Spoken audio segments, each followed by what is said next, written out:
So in this Google Finance tutorial video, I'll be showing you guys how to check how many employees a company has on Google Finance. So as you can tell right here, I have Tesla selected, but if I were to go back to the main screen right here, I can go ahead and change this. So I'll just go ahead and select, I don't know, what's a good example for a company?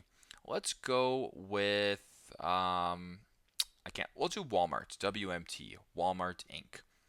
So once you have the company or the stock selected, just scroll down to the bottom right here to where it says About. Make sure that the About button is dropped down right here. Then just scroll down to where it says Employees right here. And for Walmart, there is 2.1 million employees. Now, if you want to do this for another company, I'll go ahead and type in Target.